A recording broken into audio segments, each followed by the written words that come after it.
Mehbooba Mufti's controversial remarks has sparked a controversy. The PDP chief Mehbooba Mufti compared India with Bangladesh, triggering a massive backlash from the BJP.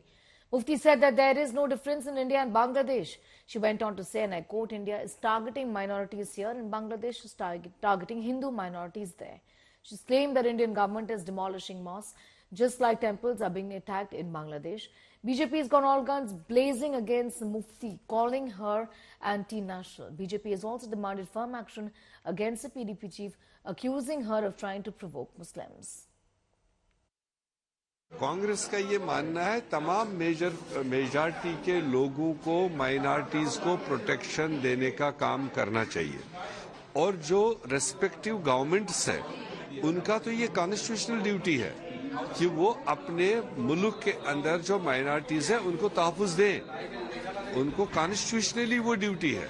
तो अगर कोई उसमें fail होता है, वो बांग्लादेश हो, वो कोई तीसरा देश हो, तो वो फिर कॉन्स्टिट्यूशनल ड्यूटी अपनी पूरी नहीं करता। जब देश में ऑलरेडी बहुत हद तक तनाव की स्थिति पैदा हो गई है, आपने कहा कि कुछ लोगों को ये भी महसूस हो रहा है कि 1947 के पहले आ गए हैं या पहले जाने की कगार पे हैं, ऐसा दिख रहा है कई लोगों को।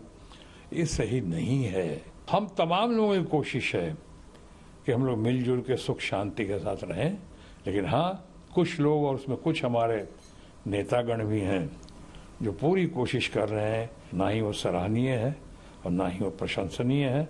मैं तो उसकी निंदा करता हूँ। जिस तरीके के कुछ घटनाएं पिछले कुछ वर्षों में हुई हैं और पिछले कुछ दिनों से हो रही हैं, तो ये तो जो है इनकार नहीं किया जा सकता कि हम कोई बहुत अच्छी राह पर चल रहे हैं। बहुत बड़ी चिंता का विषय ये है।